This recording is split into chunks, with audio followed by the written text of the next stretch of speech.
안녕하십니까. 소우쿨 극장의 재미있고도 기이한 옛날 이야기 시간입니다. 오늘은 시미수라는 벼슬아치와 갓바치 부부의 평생 인연에 관한 이야기입니다. 절집에서는 500겁의 인연이 있어야 옷깃을 한번 스치고 8,000겁의 인연이 있어야 부부가 된다고 하는군요. 구독과 좋아요 그리고 알람 설정 부탁드립니다. 재미있고도 좋은 글로 보답하겠습니다.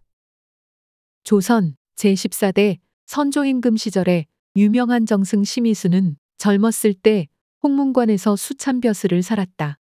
시미수의 집 근처에는 어떤 갓바치가 살고 있었는데 그의 아내는 매우 젊었을 뿐 아니라 무척 예뻤다. 한참 피가 끓던 시절이라 이 여인을 어떻게 하고 싶은 욕심에 시미수는 호시탐탐 기회를 노리고 있었다. 그러던 어느 날 갓바치가 멀리 외출한 틈을 타 그 집으로 간 시미수는 부인에게 수작을 걸었다. 그런데 이게 웬 떡이야.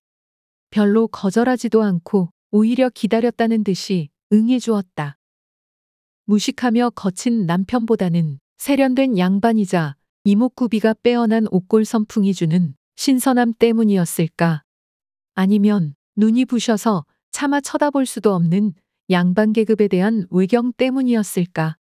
갓바치의 아내가 시미수보다 더 열심이었다. 그래서 시미수는 갓바치가 외출하고 없을 때면 항상 그 집에 가서 부인과 정을 나누었다.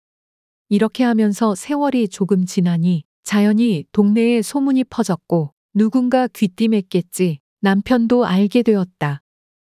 하루는 갓바치가 아내에게 신발 만들어 놓은 것도 팔고 좋은 가죽도 구하기 위해 북도 지방으로 가야 하는데 아마 두서너 달 후에나 집에 돌아오게 될 것이오. 하고 말했다. 짐을 꾸린 갓바치는 집을 나가서는 한나절 거리에 있는 주막에 숨었다. 밤에 돌아와 아내의 부정한 짓을 적발하려는 계책이었다. 물론 아내는 남편의 이러한 생각을 꿈에도 몰랐다. 갓바치의 아내는 시미수를 만나자 남편이 멀리 장사하러 떠나서는 두서너 달 동안 집을 비운다고 뛸 듯이 좋아했다. 시미수는 여인의 남편 갓바치가 떠난 날 밤 여인 집에 가서 초저녁부터 온갖 장난을 하면서 놀다가 함께 잠이 들었다. 밤이 깊어지자 갓바치는 가만히 돌아와서는 집 근처 외진 곳에 숨어서 이들 남녀가 하는 행동을 모두 지켜보았다. 그렇게도 사랑했고 믿었던 아내가 시미수의 품에 안겨 좋아하는 모습을 보면서 갓바치는 자기 신분을 원망하며 피눈물을 흘렸다. 아내가 시미수와 놀다가 불을 끄고 함께 잠자리에 들었을 때 미리 준비해 두었던 칼을 들고 갓바치는 방 안으로 들이닥쳤다. 현장에서 잡힌 두 사람은 무슨 변명을 할 수도 미처 옷을 입을 겨를도 없어 이불로 벗은 몸을 감싸고는 앉아 있었다. 당신은 지금과는 아주 달랐다. 아내의 부정을 현장에서 목격한 남편에게 아내의 생사여탈권을 주고 있을 때였다. 칼을 높이 든 갓바치는 시미수를 보고 외쳤다. 당신은 양반의 몸이잖아요. 꽃 같은 아내에다가 첩들까지 수많은 여인에게 둘러싸여 있으면서 무엇이 부족하여 하나밖에 없는 내 아내마저 양반의 권세로 빼앗아 가서는 이렇게 마음대로 가지고 노십니까? 당신 같은 벼슬아치가 남의 아내를 자기 쌈지에 들어있는 물건을 꺼내듯이 그렇게 막무가내로 행동하면 나 같은 사람은 억울하고 분해서 도대체 어떻게 살라고 이렇게 행동하십니까? 많이 배운 당신이 좀 가르쳐 주세요. 도대체 어느 성인이 그렇게 말하고 어느 경전에 그렇게 하라고 적혀 있던가요? 갓바치의 말에 시미수는 부끄러워 아무 말도 못하고 머리를 숙이고 있었다. 입술을 잘근잘근 깨물고 있던 갓바치가 시미수를 보고 입을 열었다. 좋습니다. 아내의 행복을 위하여 소인이 아내를 포기하겠습니다. 어떻게 하시렵니까? 소인의 아내를 첩으로 데리고 가시렵니까? 그 말을 들은 시미수는 깜짝 놀랐다. 한 번도 생각해보지 않은 일이기 때문이다. 순간 시미수는 자기가 얼마나 무책임한 행동을 했는지 자책했다. 갓바치의 철을 놀이개로만 여겼기 때문이다. 하지만 천민을, 그것도 남의 아내를 첩으로 데리고 갈 수는 없었다. 사람들이 손가락질하는 것이 눈에 보이는 듯했다. 갓밭이 처이 애절한 눈빛을 모른 척 무시하고 마치 자기의 똥을 씹는 기분으로 심희수는 고개를 흔들었다. 기분이 더러웠다. 한참 동안 칼을 겨누고 노려보던 갓바치는 칼을 거두어 던지면서 말했다. 옆집에 살면서 당신을 늘 보고 있어 잘합니다. 재주와 학문이 뛰어난 양반이기에 나라에 꼭 필요한 인물이라 그 재능이 아까워서 해칠 수가 없습니다. 부처님이 말하길 500겁의 인연이 있어야 옷깃을 한번 스치고 5,000겁의 인연이 있으면 같은 마을에 살게 되며 8,000겁의 인연이 있으면 비로소 부부의 인연이 맺어진다고 했는데 데리고는 놀지만 책임은 못 지겠다니 기가 막히는군요. 아무리 생각해도 당신은 사람이라기보다는 개새끼에 가깝군요. 당신이 헌신짝처럼 버린 여자를 나는 데리고 살아야 하겠습니다. 어찌 8,000겁의 인연을 모른 척 하겠습니까? 하지만 당신 덕분에 아내와 나는 고향에서 더 이상 살 수 없게 되었습니다. 날이 밝으면 아내를 데리고 고향을 떠나겠습니다. 그런 다음 갓바치는 큰 그릇에 술을 따라 마셨다. 그러더니 심희수에게도 한 그릇 부어 권했다. 밤새 갓바치와 심희수는 묵묵히 술을 마셨다. 새벽이 되자 집안 물건을 모두 챙겨 갓바치는 지게에 지고 아내는 머리에 이고 마을 사람들 모르게 부부는 쓸쓸히 집을 떠났다. 그 일이 있고 몇십 년의 세월이 빠르게 흘러갔다. 그동안 심희수는 여러 관직을 거쳤으며 임진왜란 때는 나라를 위해 크게 활약했다. 어느 날 중국 사신을 맞이하는 원접사가 되어 사신 일행을 맞으러 심희수가 평양으로 가게 되었다. 말을 타고 대동문 근처를 지나가는데 어디선가에서 한 노파가 나타나더니 간절한 목소리로 심공을 불렀다. 무슨 일인가 하고 돌아보니 바로 그 옛날 정을 통했던 갓바치 아내였다. 무상하고 슬픈 것이 세월이라. 젊고 아름답던 얼굴은 모두 다 없어져서 이제는 흔적조차 남아있지 않았다. 심희수가 말에서 내려 노파를 반갑게 맞으니 노파는 심희수의 손을 잡고 꺼이꺼이 울면서 호소했다. 노파의 호소는 이러했다. 옛날 고향을 떠난 뒤로 남편은 모든 의욕을 잃었습니다. 우리 부부는 거지가 되어 수십 년 동안 동가식서가숙하면서 풍찬 노숙에 가까운 생활을 했습니다. 그러다가 말도둑으로 몰려서 억울하게 옥에 갇혀 남편이 죽게 되었습니다. 어떻게 좀 힘을 써서 제 남편을 살려주십시오. 우리 부부는 가난하게 살았지만 평생 남의 것을 건드리거나 남의 가슴에 못을 박는 짓은 하지 않았습니다. 심희수는 노파를 객사로 데리고 가서 밥을 사 먹인 다음 기다리라고 해놓고 곧바로 평안감사에게로 갔다. 심희수는 평안감사에게 근래에 혹시 말도둑 죄인이 있는지를 물어서 갓바치가 구금되어 있음을 확인했다.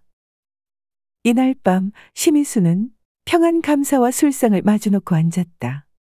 재미있는 옛날 이야기를 하나 하겠다고 하면서 심희수는 옛날 자기가 갓바치 아내와 정을 통하던 이야기를 남의 이야기처럼 들려주었다.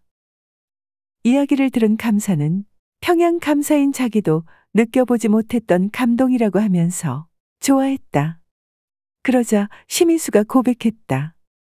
이보게 부끄럽지만 고백하겠네. 이 이야기는 남의 이야기가 아니고 내 이야기일세.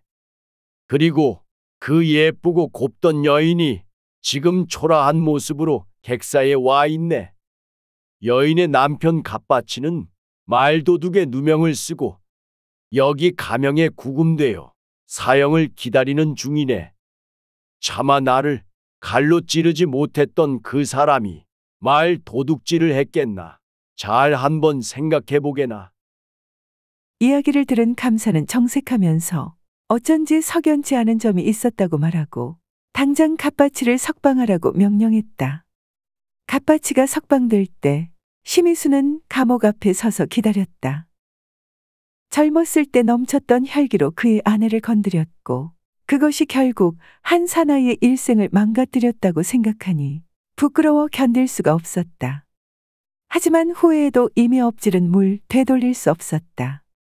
지금이라도 저지른 죄의 10분의 1이라도 갚을 수밖에. 심희수가 부부에게 소원을 물으니 그저 고향에 돌아가서 살고 싶을 뿐이라고 했다. 그래서 한양으로 데리고 가서는 자기 집 근처에 조그만 집을 한 채 구해서는 안돈시켰다. 그런 다음 갑바치를 형님으로 갑바치의 아내를 형수님으로 깍듯이 모셨다. 불행하게도 갑바치는 오래 못 살았다. 감옥에서 맞은 자리에 장독이 나서 결국 추록한 지 1년 만에 세상을 버렸다. 하지만 갑바치의 아내는 오래 살았다. 심희수보다 오래 살았는데 심희수는 세상을 버릴 때 아들들에게 세상 누구보다도 갑바치의 철을 부탁하고 죽었다. 죽을 때 따로 갑바치의 철을 불러 유언했는데 옛날에 그녀를 버렸던 그 일을 진심으로 사과했다. 들어주셔서 고맙습니다. 용어 풀어 올리겠습니다. 수차는 조선시대 집현전과 홍문관에 설치된 정육품의 관직입니다. 경연, 실록 편찬, 왕명 제작 등에 참여하였으며 시종신으로서 왕명을 전달하는 일도 하였습니다. 심희수는 조선시대의 대제학, 우찬성, 좌의정 등을 역임한 문신입니다. 갑바치는 예전에 가죽신 만드는 일을 직업으로 하던 천민입니다. 원접사는 조선시대의 명나라와 청나라의 사신을 맞아들이던 관직 또는 그 관원을 말합니다. 대동문은 조선 전기 평양성 내성의 동쪽 성문입니다. 겁은 영원입니다. 하늘과 땅이 한번 개벽한 때에서부터 다음 개벽할 때까지를 겁이라고 합니다.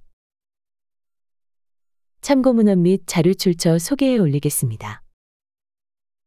김현룡 교수가 지은 책 한국인 이야기가 모본입니다. 한국민족문화 대백과사전, 한국민속 대백과사전, 국립중앙박물관, 한국학중앙연구원, 국립민속박물관 그리고 간송미술문화재단에 그림, 사진 등을 빌렸습니다. 풍속화가 김학수의 옛 서울의 뒷골목, 숭례문 밖 옛 칠패시장을 빌렸습니다. 사이버백과 고사성어의 남부여대 일러스트를 빌렸습니다. 화가 운하영의 책, 흑요석이 그리는 한복 이야기에서 그림을 빌렸습니다. 영국인 화가 엘리자베스 키스 등이 짓고 송영달 선생이 옮긴 책, 올드 코리아에서 그림을 빌렸습니다. 위키백과와 나무위키의 기사와 사진을 빌렸습니다. 조선시대 화가 김중근, 김홍도, 장승업 그리고 신윤복의 그림 몇 점을 빌렸습니다. 123RF, 핀터레스트, 픽사베이, 크라우드픽, 프리픽, 픽스타, PNG트리, 게티 이미지뱅크 그리고 클립아트 코리아의 사진과 일러스트도 빌렸습니다. 소우쿨 극장은 일주일에 3번, 매주 화요일, 목요일 그리고 토요일 오전 11시 전후에 이야기 올리는 것을 원칙으로 합니다. 고맙습니다. 다음에 만날 때까지 건강하시기를 기원합니다.